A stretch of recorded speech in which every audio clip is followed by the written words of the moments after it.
Salut à tous, j'espère que tout le monde va bien. On se retrouve aujourd'hui pour la market update sur le BTC, le Forex et le Gold. Bon, déjà, dans un premier temps, j'espère que vous avez passé un bon Noël, que vous avez été bien gâtés. Et puis, ben voilà, hein, force et prospérité à tous. Et puis, on verra bien ce qui se passe cette année. Donc, la market update, BTC, on est toujours dans ce range là, cette espèce de gros range qui dure depuis un petit moment. On va aller faire attention parce que, comme je vous avais expliqué depuis la semaine dernière, on avait une div ici qui avait breaké vers le bas. Ok, donc on pouvait être potentiellement dans une A. Ok, la A en plus, on a réussi à la longue ici dans la mèche. On est sorti ici, dans cette zone, sur la value RI. On a réussi à reshort ici. D'accord, donc là, actuellement, on est en short depuis les 44,4. L'objectif, actuellement, on vient de hit un daily, donc on peut avoir un rebond. Maintenant, selon moi, vu qu'on est dans un range, ok, on va avoir des rebonds dans ce range. Là, il va y avoir sûrement un rebond, mais on va aller plus bas, je pense. La zone que j'attends sur BTC, c'est plus du côté des 41 000, 40 800 là, actuellement 40 790 dans cette zone en fait. C'est là où il y a eu la dernière div avant qu'on break vers le haut, donc il faudrait venir retester cette zone. Donc je vais attendre patiemment qu'on revienne là sur BTC, et si on rebondit et qu'on va plus haut avant, faudra voir. Mais je doute puisque le POC est au-dessus, la value RALO est là, donc là au pire on peut mettre une fib et voir que ben, les 61,8 sont alignés avec la value RALO, donc on pourra avoir un beau rebond ici. Maintenant, pour que ce rebond est plus haut, il faudrait qu'on repasse au-dessus du POC et de CEI, ok? Si quand on rebondit là, on passe pas au-dessus d'ici, on va plus bas, ok? Et c'est clairement ce que je préconise sur le BTC là. Donc vu qu'on affile la zone de supply en haut, on va aller dans la zone de demande en bas. Et si elle casse, attention à la ABC du coup, parce que du coup elle peut aller au 100, 123, pas oublier, si c'était vraiment la ABC là. Et donc du coup, les 100, 123, c'est ici. Donc ça serait plus du côté des 39,9, 38,8, tu vois. Et si jamais ça part vraiment en excès, ça pourrait descendre même jusqu'à 37, 150. Donc on a une belle zone ici aussi sur BTC qu'on pourrait attendre pour long, ok? À peu près les 36, 37. Maintenant, on est loin de cette zone, ok? Le mieux qu'on puisse faire là tout de suite, c'est déjà dans un premier temps, on va venir tester la valeur à l'eau. On va voir le rebond qu'il y a.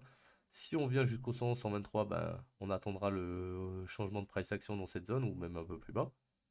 Et on verra à ce moment. En tout cas, euh, la prochaine zone de demande, selon moi, elle est là. Et tous les retests qu'on va avoir bearish là en montant, ça va être pour aller plus bas, je pense. Ok les gars? On va faire un tour sur le Forex. Donc le Forex, un peu bizarre l'euro USD, puisque pareil, on avait une belle div ici, elle avait breaké vers le bas. On est revenu dans la POI du top. On a eu un retracement, on n'a pas réussi à breaker la zone de demande, du coup on a refait un plus haut. Donc potentiellement ici on a breaké la market structure, donc on est dans une nouvelle leg qui monte, ok? Et donc cette leg qui monte, elle pourrait être intéressante à regarder au niveau d'ici. Pourquoi? Parce que c'est la zone de l'OTE et c'est aussi le précédent POC. Donc si jamais on retrace, on pourrait être intéressé dans cette zone pour relong. Ok? Pas avant. Et pour le short, on va éviter de shorter tout de suite puisque la tendance est toujours bullish.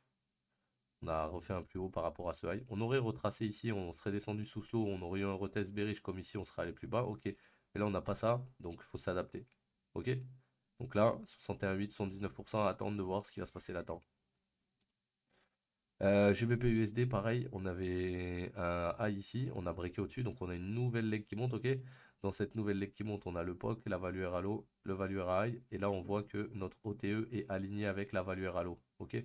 Donc cette zone pourrait être très très intéressante sur le GBP si on veut le relong, ok? Ça serait même plus bas, ça serait aux alentours des 1,25 500, si jamais on vient mécher en dessous. Et donc là, comme tu peux voir, on a toutes ces mèches qui sont venues prendre les liquidités ici. Donc il n'y a plus rien à prendre là, sur la descente. Là, on pourrait remonter, repasser au-dessus de ce high, venir filer cette zone avant de redescendre. Mais c'est pas obligatoire. C'est pas obligatoire. Puisqu'on a déjà cette bougie qui a pris la liquidité sur celle d'avant.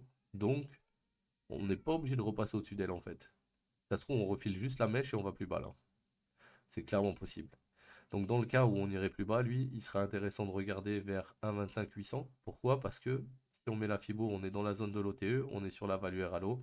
Donc quand on arrive dans cette zone, si on a des divs, on attend que la div break, on rentre sur l'OTE et puis c'est parti. Ok les gars? On va finir avec le gold. Donc le gold, pareil, on est dans une big leg qui dure depuis un moment là, ok, avec un big, on a fait une big montée là.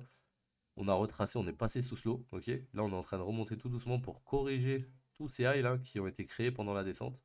Donc, la zone qui m'intéresse, c'est à partir des 61,8, comme d'hab, 2080. Mais la grosse zone qui va m'intéresser, ça serait plus aux alentours des 2100, 110 à peu près. Parce que dans cette zone ici, après, on n'a plus de liquidité. Donc, on pourrait revenir proche de cette zone, rebreaker vers le bas pour revenir dans Steam Balance, d'accord? Et revenir dans la zone de l'OTE bullish. Donc là, l'idée sur le gold, ça serait on continue de monter petit à petit jusqu'à là-haut et arriver là-haut, on casse. Ensuite, on reteste et de là, on revient fil la zone d'OTE de toute cette leg là, ok? Et on verra, on aura peut-être les 61,8 alignés avec un daily ou avec autre chose. En tout cas, pour le moment, c'est ce que je vais attendre sur le gold. Ok les gars? Donc voilà, c'était la market update d'aujourd'hui. On se capte demain pour, euh, pour la market update. Prenez soin de vous. À demain l'équipe.